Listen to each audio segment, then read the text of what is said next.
parking for all these. 1, 2, 3, 4, 5, 6. What time is it? Ooh, 9:01.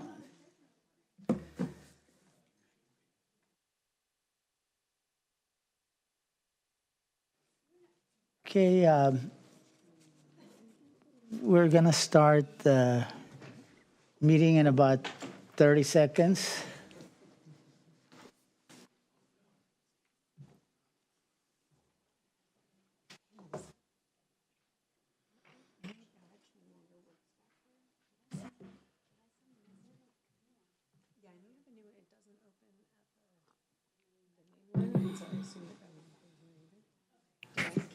Do I need to put something in? Or?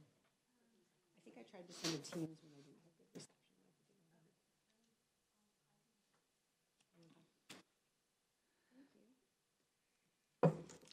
So with that, we're going to go ahead and start the County of Monterey Planning Commission meeting of January 14, 2026. And with that, we'll go ahead and begin with the Pledge of Allegiance. And Commissioner Monsalve will lead us in the Pledge of Allegiance, please. I pledge allegiance to the flag of the United States of America and to the republic for which it stands, one nation, under God, indivisible, with liberty and justice for all.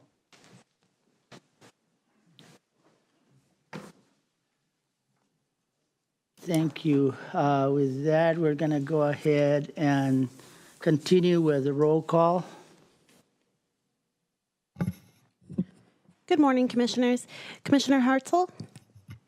Here. Commissioner Getzelman? Here. Commissioner Shaw? Here. Commissioner Gonzalez? Here. Commissioner Work? Here. Commissioner Mendoza is absent. Commissioner Deal is running behind. She should be here shortly. Commissioner Roberts is absent. Commissioner Monsalve? Here. And Commissioner Gomez is absent. Chair, you have a quorum. Thank you. With that, this would be, I guess, a time to inform the public if they would like to address the commission. And so you would be able to communicate the commission to some of the information that is about to be given to you at this moment. Thank you for joining us today. If you are joining us via Zoom or through your phone via the Zoom, you can find the information on Zoom on the agenda. You can participate in today's public hearing during public comment from a remote location by raising your hand during the public comment on the item of interest. If you are on your Zoom platform, you raise your hand under reactions, raise or lower hand. On your phone, it's *6 to raise it, *6 to put it back down. No, *9. *9, I need my cheat sheet. Thank you. *9 does the hand lowering and raising. You can also participate by sending email to pchearingcomments@countyofmonterey.gov. We do monitor that live during the meeting, but there's no guarantee now that the meeting has started that we will capture all public comment, but we do our best. When it's your opportunity to speak during public comment, when you've raised your hand, when it is your turn, you will be granted permission by the clerk to unmute yourself to participate. And at that time, if you are on your Zoom platform, you use the microphone button at the bottom of your screen, and by phone, *6 to unmute and *6 to remute yourself. Thank you.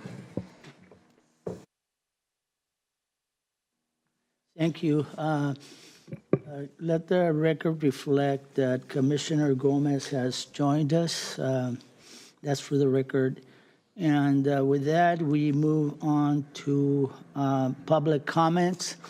This is the time set aside for the public to comment on a matter that is not on the agenda.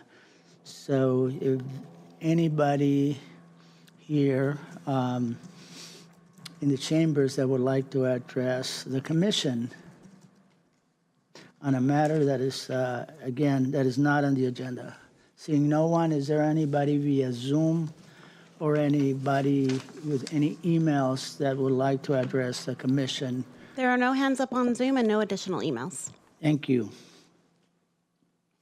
With that, we move on to agenda additions, deletions, and corrections.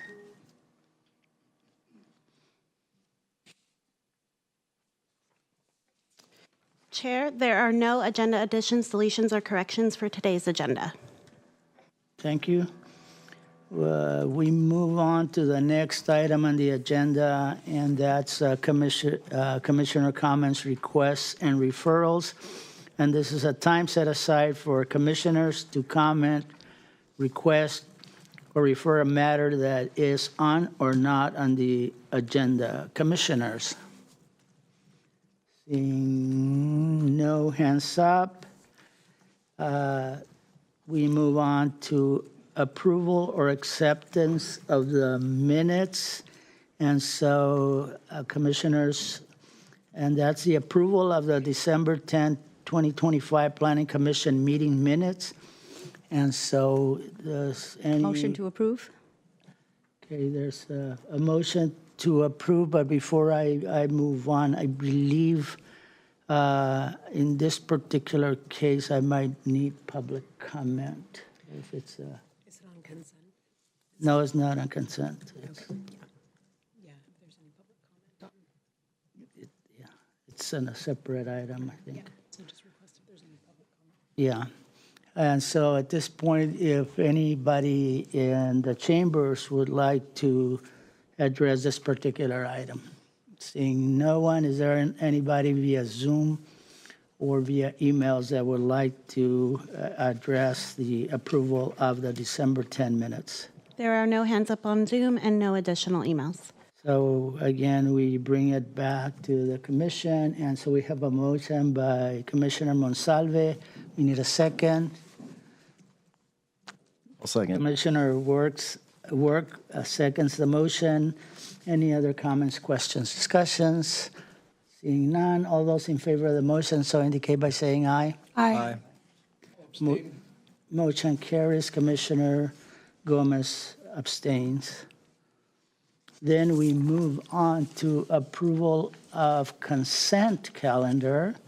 And then we have the appointment of Antonio Diaz to the Castroville Land Use Advisory Committee, the appointment of Servidia Shankar to the Carmel Unincorporated Highlands Land Use Advisory Committee, and the appoint Judith Riley to the Toro Land Use Advisory Committee, and appoint Ethan Dunton Colburn to the South Coast Land Use Advisory Committee. And I apologize if I slaughtered a name or two, but anyways, does any of the commissioner would like to address any of these individual areas or make a comment or anything like that? Seeing none, is there anybody in the chambers that would like to address during public comment any of this particular appointments or approval of consent calendar? Seeing nobody in the chambers coming forward, is there anybody via Zoom or emails that would like to address it? There are no hands up on Zoom and no additional emails. So with that, we will need a motion and a second. Motion. Okay, we made a motion by Commissioner Shaw, seconded by Commissioner Monsalve. Any other comments, questions, concerns? Seeing none, all those in favor of the motion so indicate by saying aye. Aye. Opposed? Motion carries unanimously. Chair, for the record, Commissioner Dill has arrived. Thank you very much. And moving forward. I'm sorry? Okay. Through the chair, just before you move off of appointments for that item, just wanted to take a moment to really do a shout out and appreciate to our clerk and secretary team. Ms. Caro in particular did a lot of outreach, worked with media to really push it out, and we got a number of our LUAC appointments made. So I believe we are close or at quorum for all of our LUACs at this point. So I just really wanted to make that personal shout out and thank you. Well, thank you to you and your staff and those people who volunteered to be in the land use advisory committees. It does make a difference. Again, thank you. Moving on to the scheduled matters. Item number 6, consider and adopt the 2026 Planning Commission meeting schedule. So we have a staff report on that particular item.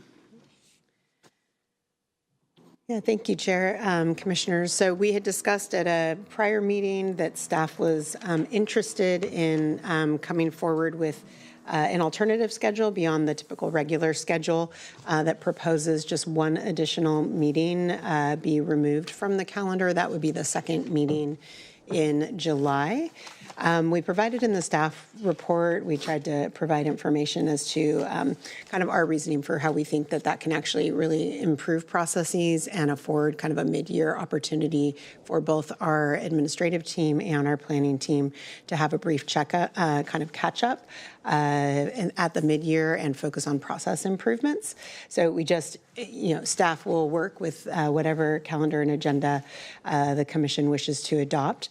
And I'm happy to answer any further questions on that kind of new additional request to remove a meeting. Also, I wanted to just take a moment as we've been looking at calendars moving forward, and in particular, since we are proposing to, since staff is requesting to remove one additional meeting in the summer, we are looking at being very aggressive when we are able to fill agendas. And it's been a while since as a commission, I think we very rarely go into the afternoon. And so I did want to let you all know that it is our intention, especially with some of the policy items and planning, long-range planning items that are anticipated to come in this year. We're looking to kind of pack the agendas a bit more where we can.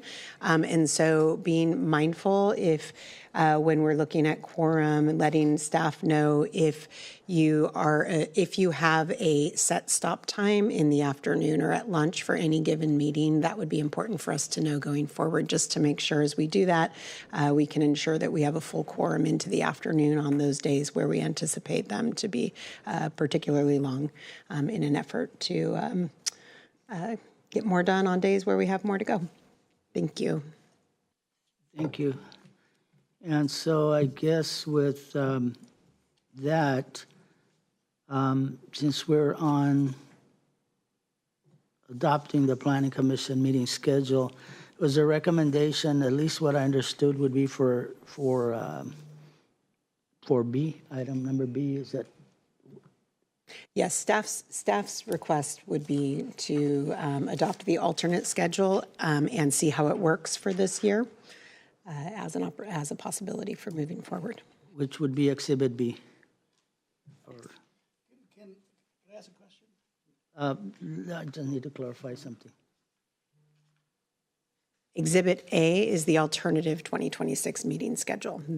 So Exhibit A, alternative meeting calendar, is the one that removes the second meeting in July additionally. Okay. Okay, and so, yes, sir, now you can, Yeah, just, Commissioner Gomez. so the difference is just a date, one date, right? Is that the major difference? Yeah, that's correct. The regular calendar adjusts at the end of the year a few dates, and the alternative takes the regular proposed calendar and just also removes the second meeting in July. And this works if we can. Our goal is to align that with the board's summer recess, and we're also making the same proposal to the zoning administrator and the AP. So we really are trying to give our administrative and planning staff just a brief break. It's not much of a break because items continue to process and prepare for subsequent, but not having to manage a meeting during that time does allow us to focus on kind of that mid-year catch-up. Thank you. So, Commissioner Monsalve? Thank you, Chair. I wanted to just also point out that there's a change in the 1 November meeting. And I'm sure we all noticed it, but I wanted to voice it aloud that instead of our usual second Wednesday, the schedule sets it up so that we're meeting the third Wednesday of November. That's correct, because the Veterans Day holiday falls on the second Wednesday, so staff proposed to just move it to the third Wednesday for that 1 month because there is only one meeting in the month of November. Okay, any other commissioners? So as far as, because these items are fall under, they've Exhibit C also, I think, falls under this particular area. So would a motion be to approve or whatever that motion, either Exhibit A or Exhibit B and Exhibit C? So Exhibit C, which is just the Planning Commission rules, is just attached as a reference because in there it includes what the bylaws indicate as the regular meeting schedule and approach. So that's just attached as an informational. Okay, thank you. So Commissioner Monsalve? I also wanted to voice that I support trying out the alternative schedule if my fellow commissioners are in agreement, and I'm happy to make a motion. Yeah, well, before we do move on, any other commissioners have any other comments or questions? With that, I'm going to go ahead and open it for public comment. And is there anybody in the chambers that would like to address the commission on this particular item? Seeing no one in the chambers coming forward, is there anybody via Zoom or via emails that would like to address the commission on this particular item? There are no hands up on Zoom and no additional emails. Okay, then bring it back to the commission. And again, if I may ask again, the staff is recommending Exhibit A? Staff is requesting. Yeah. Requesting. Exhibit A, which is the Recommending, alternative calendar, which is essentially the regular calendar with one additional July, second meeting in July removed from the schedule. Okay, thank you. Okay, commissioners, any comments, questions, motions? I'll move alternative A. Okay, Commissioner Gomez has made a motion to accept the Exhibit A, or Alternative A. Do we need a second? Second. Commissioner Work seconds the motion. Any other comments, questions, discussion? Seeing none, all those in favor of the motion, so indicate by saying aye. Aye. Aye. And I guess since Exhibit C with the Planning Commission rules for transition of business, is this a meeting where we're supposed to appoint somebody or 3 members of the commission? No, that will come. Or that would be That'll come at a subsequent meeting. We'll or the agendize. last Wednesday, or? We'll agendize, I believe at the next meeting, we agendize appointing a committee for deciding the chair. And then at the subsequent meeting in February is when a chair will be appointed. Oh, because I think, because I was looking at the Rule 4, but that's fine, that it says at the first regular meeting in January, the chair shall appoint a nominating committee to nominate a chair and vice chair, but we can push it back to the next meeting, that's fine. If it's, Since it wasn't agendized, it's not something that we can do. okay, Yeah. Apologies, staff. no, that's Must have missed that. fine. But since this was agendized in there, I thought, as the bylaws, let me see where I'm at. It's agendized in the it's agendized in the bylaws.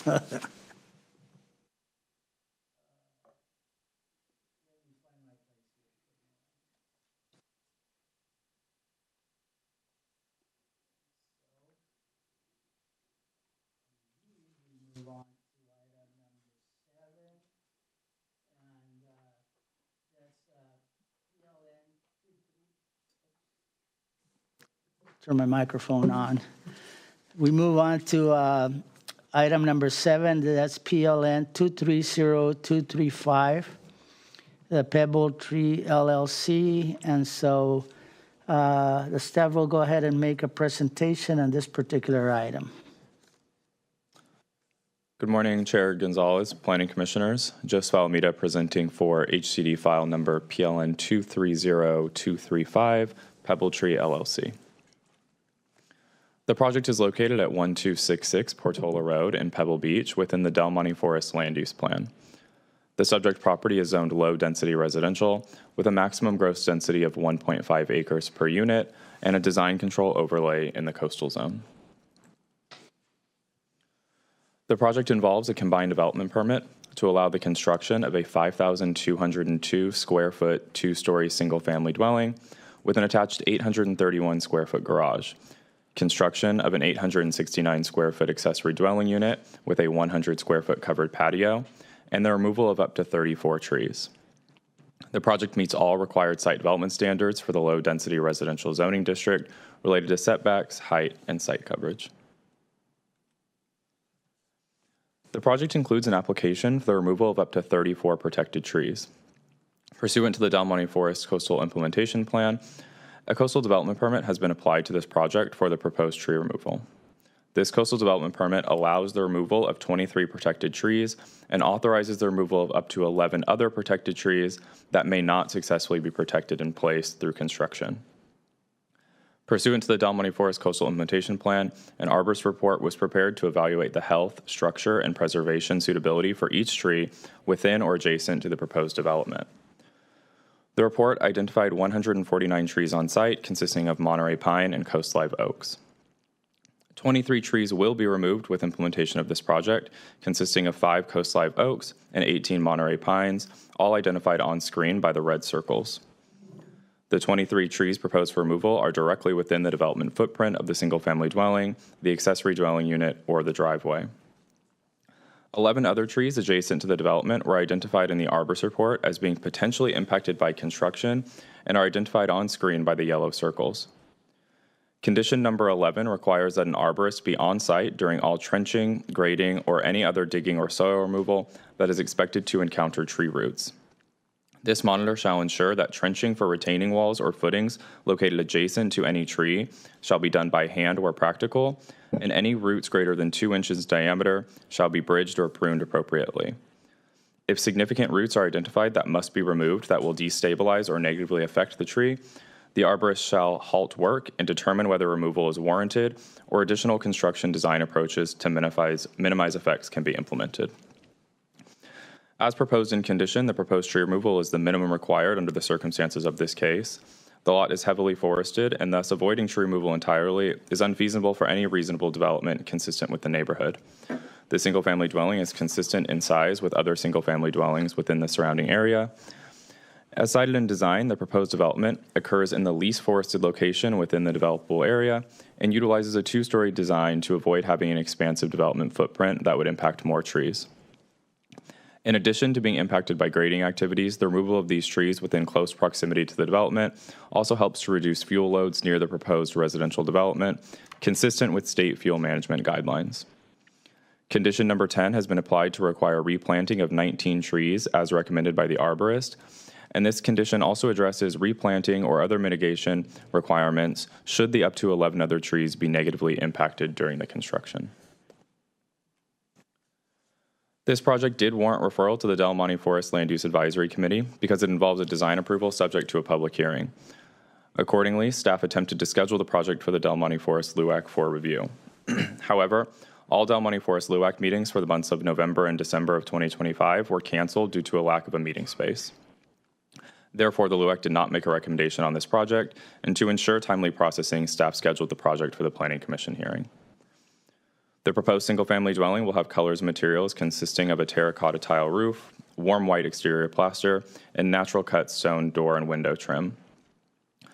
The proposed development's colors and materials are consistent with the surrounding neighborhood character and will not detract from the immediately surrounding neighborhood. The proposed exterior finishes would not detract from the surrounding natural environment and would be consistent with the surrounding residential character. The subject property is not shown on Figure 3 of the Del Monte Forest Land Use Plan as being within the viewshed from Point Lobos State Natural Reserve. Therefore, as proposed in condition, the project is not in conflict with the surrounding environment or with the surrounding residential neighborhood character and assures protection of the public viewshed and visual integrity.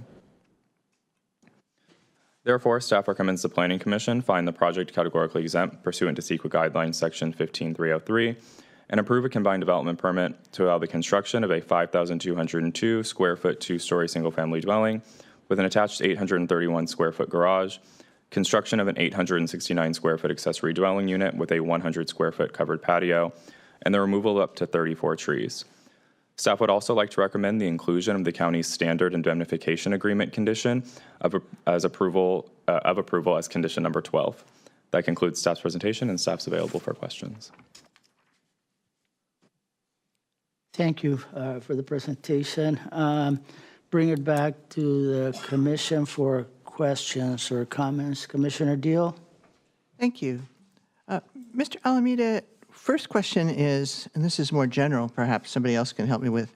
We used to get a project summary sheet that showed things like the amount of cut and fill and the other kinds of details that would let us evaluate the need for specifics in the construction management plan.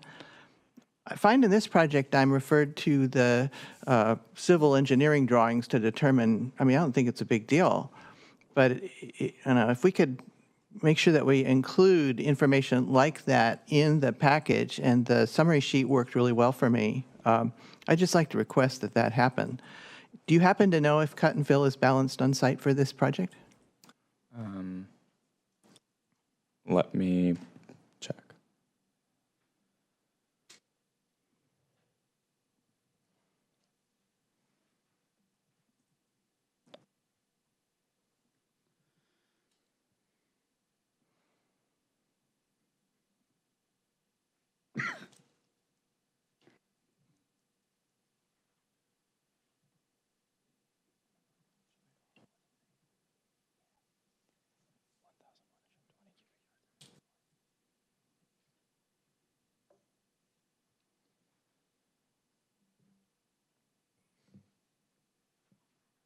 Staff is just verifying on the actual plans themselves.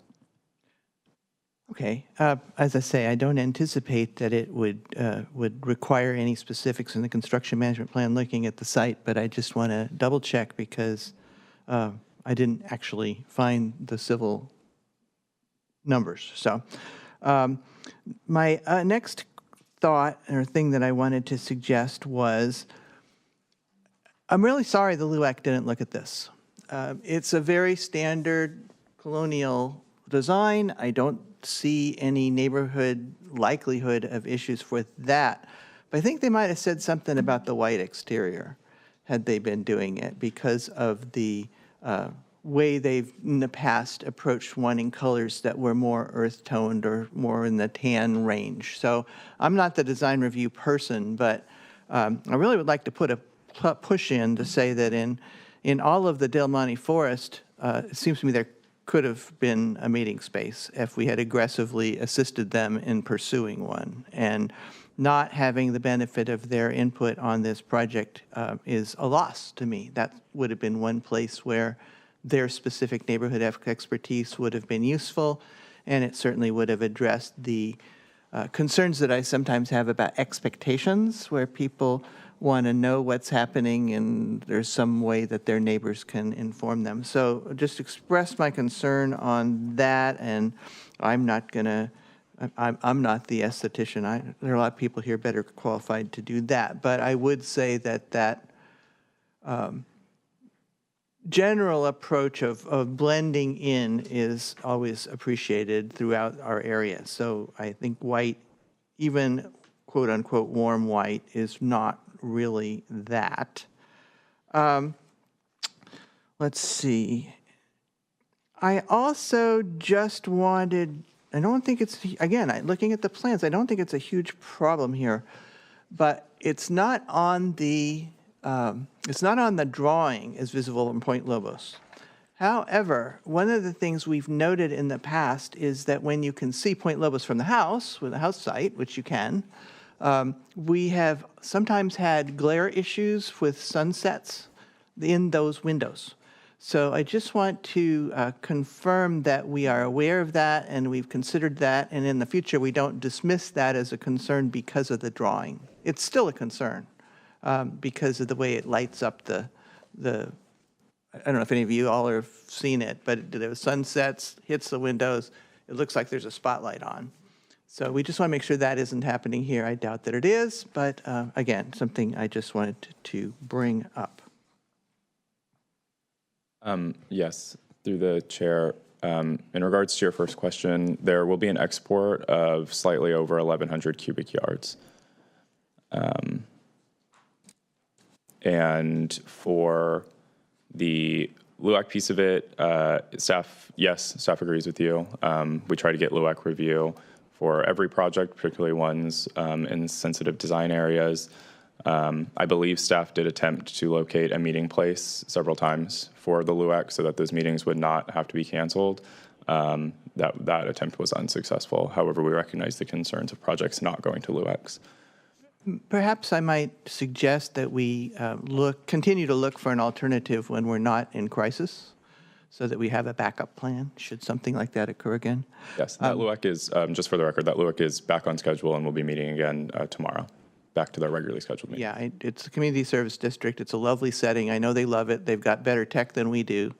But we really can't just stop and bypass them without expecting to have some concerns. 1,100 cubic yards is way more than I thought. Why so much? What's the deal here? That's what, 110 10-yard trucks? They have a cut of 1,440 cubic yards, a fill of 320 cubic yards for a net export of 1,120 cubic yards. Okay. I assume it's not a problem, but again, that information would be helpful so that we're sure we understand the construction management plan issues. The export of fill has in the past been one of the concerns with respect to traffic impacts at the gates. So again, I'm assuming y'all looked at that, but I just want to raise those issues. And then the final question I have is, can you confirm for me that the only reason this item came to the Planning Commission is because of trees, really? It's Correct. really The just quantity of about trees. trees? Correct. Thank you.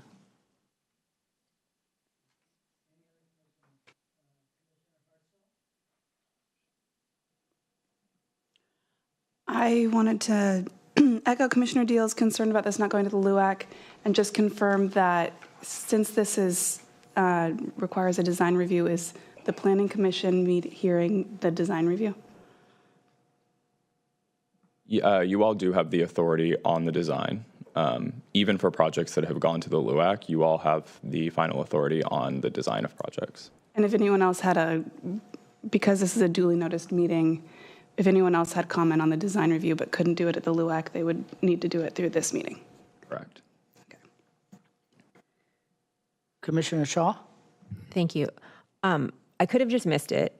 It could also be something that doesn't need to be mentioned, but I've seen it in other packets before where they've mentioned that there was specific non-reflective windows, and I didn't see that mentioned in here. So is that something that should be put in because this can be, Point Lobos can see this house, or people in Point Lobos? Per staff site visit, the project location was the development itself would likely be limited visibility due to intervening location and distance. However, in terms of a reflection, I don't believe that as of now we have anything requiring non-reflective windows. I believe that is something we can condition should you all choose. Thank you. I just, that's something that I personally would choose. I don't know how everyone else feels. I know that I can see reflective windows like way in the mountains when the sun hits specifically. They're like a beacon. So that might be something to consider. Any other commissioners? Seeing none, I'm going to go ahead and open the public hearing. And with that, is the agent or property owner here to make any comments regarding this particular project? Greetings. My name is Tom Meany. I'm the architect on the project, and I'm here with the landscape team and our arborist as well, and we're available to answer any questions. I'd like to make a couple comments. I mean, the project did go to the Pebble Beach Design Review Board, and they approved the project. And relating to the grading issue, so we are doing very, very little grading outside the footprint of the house to basically preserve the trees in the context of the site. But when you're building on a site like that, you have to over-excavate 6 feet and recompact, and we've got crawl space underneath the house, and part of the garage is cut into slope as well. We do have dirt that's generated from the construction of the crawl space. And really, there's no place on the site to dump dirt because of the tree issue. We have plenty of area to do that if the trees weren't there, but we're trying to preserve the trees as much as possible. And by minimizing the footprint of our construction and minimizing the footprint of our grading is one of the efforts we've been making to preserve the trees as much as possible. Okay, thank you. Any questions from the commissioners? Seeing none, well, thank you very much for the information. With that, we'll continue with the public hearing. Is there anybody in the chambers that would like to come forward and address this particular item? Seeing no one, then we move to Zoom or via emails. Is there anybody via Zoom or any emails that would like to address this particular item? There are no hands up on Zoom and no additional emails. So with that, I'm going to go ahead and close the public hearing, and I guess we don't need to bring it back to the staff since there were not other comments or questions. So with that, I bring it back to the commission for comments, questions, motions. Commissioners. Commissioner Deal? Thank you. I would like to address the applicant's representative to say that I have no concern about the grading per se. It's the impact on traffic from exporting fill that needs to be addressed in the construction management plan. And the number there is, my quick back of the envelope is always, it's a 10-yard truck, so that's 110 trucks. And so that's a difference than if there weren't exporting fill. So that's why, for me, I use that as a way to look at the need for specifics in a construction management plan with respect to haul routes and times and things like that. I don't actually think this is going to make a difference in that neighborhood knowing the other kinds of things that are going on there. So my concern's alleviated as much as it can be by the construction management plan, the standard construction management plan that we have included in the conditions. So with that, I do appreciate Commissioner Shaw's comments about the non-reflective glass. My comment on that is that windows generally look at the view. And if I can see Point Lobos from the window, the Point Lobos can see the reflection from the window going back the other way. And that's a sunset view. That's what they're looking at, is like the beautiful, beautiful aspect of that. So I would like to ask that windows on that side be required to be non-reflective, just because of past experience when we didn't, we wished we had. And with that change, I would be comfortable in moving staff's recommendation with the appreciation that there are not a lot of variances and there's good tree numbers and we've made a good provision for potential trees. Okay, with that, we have a second. Commissioner Hartzell seconds the motion. And I have a she has follow-up question comment, actually. Or comment? Okay. Thanks. just want to comment that there was no public comment and no letters submitted on this matter, which is making me a little more comfortable about the fact that LUAC didn't review it, but just digging my toes in the sand about that issue. And that I really appreciate the efforts to minimize the impacts to trees. I looked closely, and that's why there's no questions. And with that, I second Commissioner Deal's motion.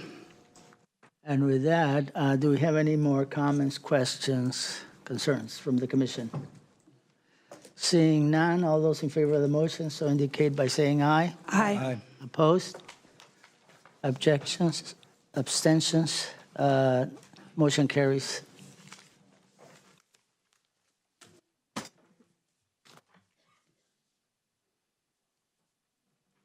With that, we go on to other matters.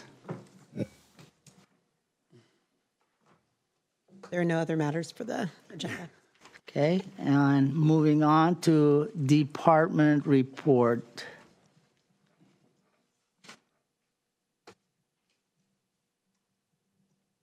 Yes, thank you, Chair. Happy New Year to everybody. I think this is our first meeting of the year, so I hope everyone enjoyed got some rest, a lot of good family and friend time over the holiday season and New Year. I did want to briefly just comment in with regard to general comment with regard to the LUAC for Del Monte Forest. I didn't want to add to the item in particular. Staff will work with the clerk to, we will reach out to see if we can identify some standard backup locations in Del Monte Forest. Unfortunately, there was an extensive effort by the team to identify an additional or backup location, but every location required a fee. And so it's something that we can take a little time to work maybe with Pebble Beach Company or other entities if we can get an arrangement to have a backup that's available that also maybe can accommodate not having to pay for it. So we will look into that for the future, but just as a follow-up in terms of what did happen. And then a reminder, we are incorporating into our processes going forward when there are items that have been or would have gone to the LUAC if they had a quorum or a meeting. We will include the LUAC members in the public, in the notice when the item comes to the Planning Commission. So even if they don't meet, they will have the opportunity and know to come for public comment. So we will also reemphasize that moving forward with our with the team as well. We do very much appreciate that. And all right, just a couple of other things.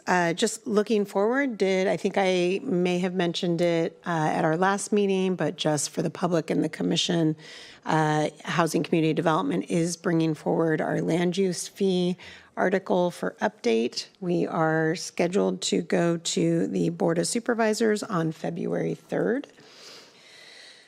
Also, we have already had an eventful beginning of the year. We went to the the Board of Supervisors. Staff presented on January 6th a workshop to consider the vacation rental ordinances in light of the measures that were taken in December, where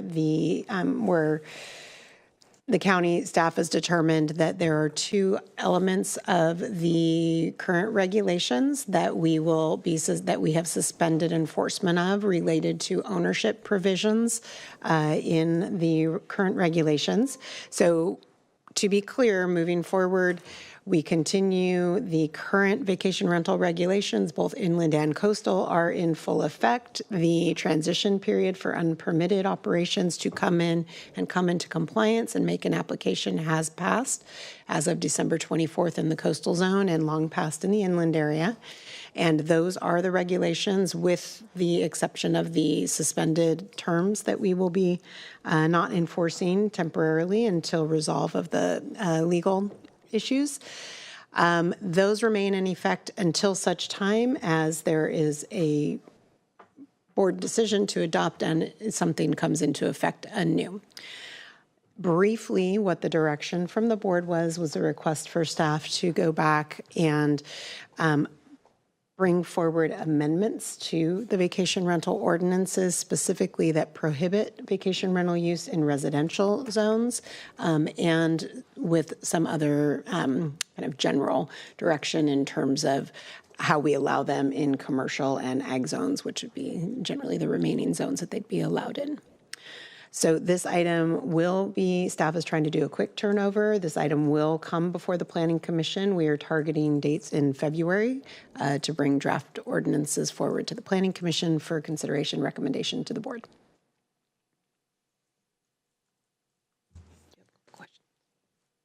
And with that, the Planning Commission meeting. Wait. Questions? Questions? Commissioners? Commissioner Deal? Thank you. I've had a lot of questions about the vacation rental issue, as I'm sure all have. So can you explain more clearly what suspending ownership requirement provisions means in practice? Yes, and if you'll just give me 1 minute, I'd like to bring up on the screen the memo that we shared so that we can be looking directly at it as well. Any other commissioners? I would like to see what gets pulled up before I ask my question. Thanks. Any other commissioners? Going once, going twice, sold. Anyways. We're waiting Oh, for questions or for adjournment? for information. Oh, She's answering the question. Yes, thank you. Okay, so what that means is, so this is the memo that was put out by Housing Community Development on December 12th. The specific provisions that have been suspended are clauses for treating non-resident property owners differently for homestays, and clauses that treat corporate or other non-individual entity owners differently from natural person owners for all types of vacation rentals. So what this effectively means is we are, by suspending enforcement of certain provisions, means that under the homestay regulations, currently the homestay definition reads in the ordinances that the homestays is a vacation rental in which the owner occupies at least one bedroom, and the vacation rental must be the owner's primary residence. And then there's also a definition of owner's primary residence. So for purposes of the vacation rental sections, we interpret owner to mean the owner or their designated representative. And the same is true under owner's primary residence. So what it means is, as long as someone, either the owner or someone with legal permission on behalf of the owner, resides in a dwelling, they may be eligible for homestay. And that applies coastal and inland.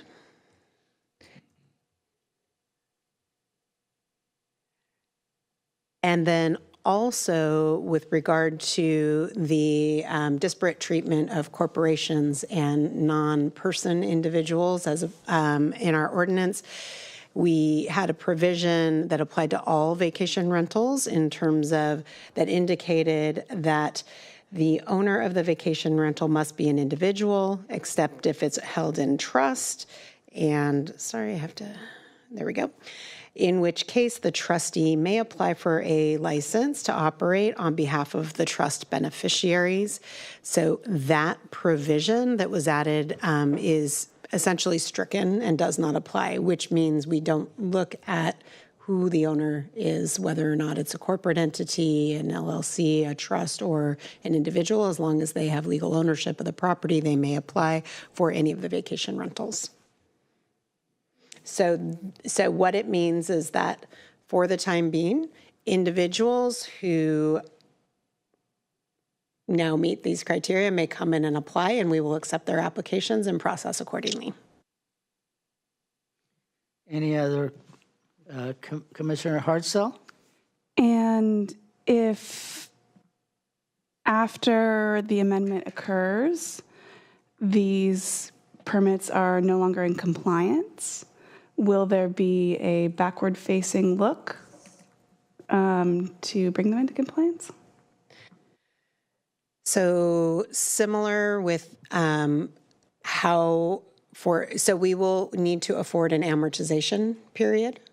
So any permits that are issued under the current regulations, the new regulations will provide for what an appropriate amortization period means. How long can those existing issued permits operate legally before they have to come into compliance with the new regulations? So with the current regulations, what the provision is for any prior permitted under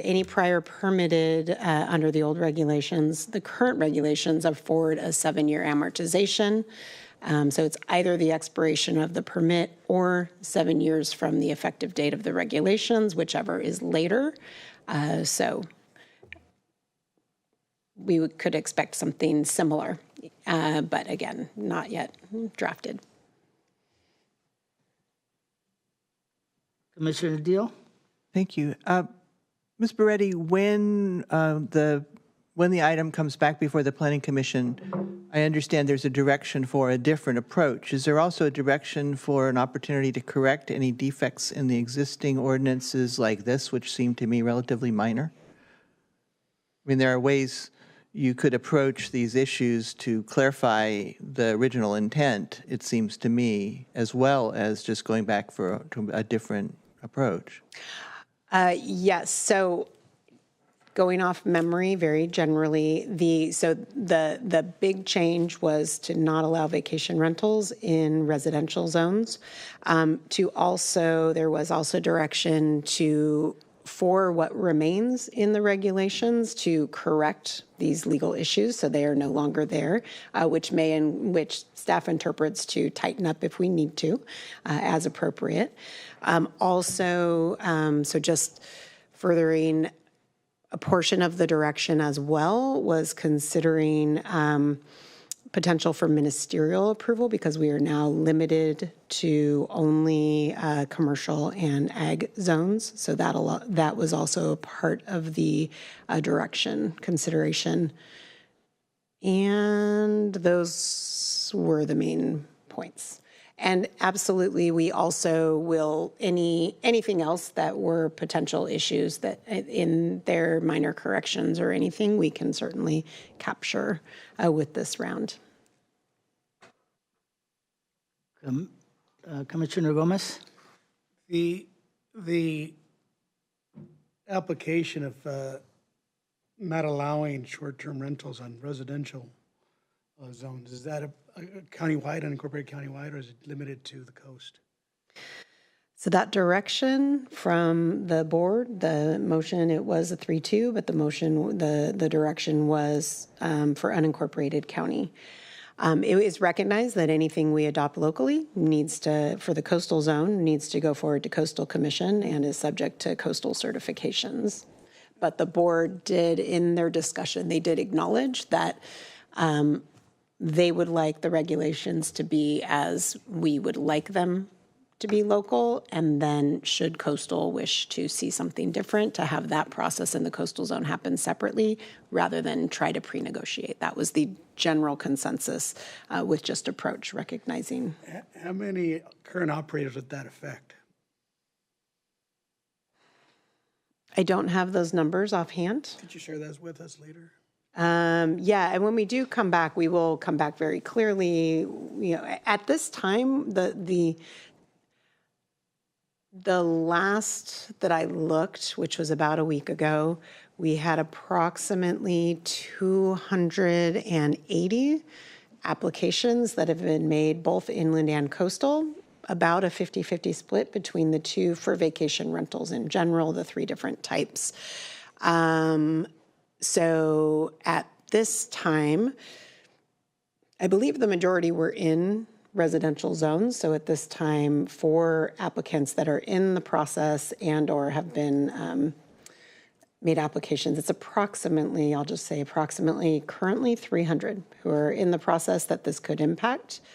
That's a separate number from people that we're actually collecting taxes from, isn't it? That's correct. Yeah, but I'm looking for both numbers. That'd be helpful to have both. I will go back and check. I don't like to go off memory for how many we're operating. Commissioner Shaw? Thank you. Not addressed right now, but maybe when it does come back, I'm curious to know for those that have done what they're supposed to do, what we asked of them as far as paying for these applications, are they going to get their money back if they no longer can operate? How is that even in our purview? Just how would that be handled? I'd be curious to know. Thank you. Yeah, so the regulations any new amended regulations will have to have provisions for how we handle applications that have been approved, right? That's the amortization. And then any application that's in process that has not been approved prior to that effective date, the regulations will have to be clear on how we address them. So and staff has had some thoughts in terms of if you've paid and have not been able to move forward in the process. Seems unfair that we would capture those fees. And so that will be a part of the discussion, and we will have to consider that with the regulations being amended should they be adopted. Thank you. Commissioner Deal? And just for, if you could confirm, just for the public, that enforcement will continue on the regulations that are passed and in effect today. And so we're not going to see any stepping back of the enforcement efforts that have been waited for a really long time. Is that true? I can tell people that enforcement is still happening. That is correct. Our code compliance team continues to move forward with enforcement, reminding everyone who is an unpermitted operation that the grace period windows have passed, both inland and coastal. So if you've not come in and aren't in our process, that would be an unpermitted operation that our enforcement would be moving forward. And that includes advertising. It includes advertising. It includes all compliance. Operators now need to be in compliance with our new regulations and the prohibitions for advertising and other prohibitions. Thank you. Any other commissioners? Seeing none, then this meeting. Huh? Did you do public comment on this one? That one, public comment. Okay. So I'm gonna go ahead and do public comment on that particular one since there was a lot of information. So is anybody in the chambers that would like to address the commission on the department report? Seeing nobody in the chambers, is there anybody via Zoom or via emails that would like to address the commission regarding that particular item? There are no hands up on Zoom and no additional emails. Thank you. And with that, this County of Monterey Planning Commission meeting is over at 9:59 a.m. Have a great new year, everyone.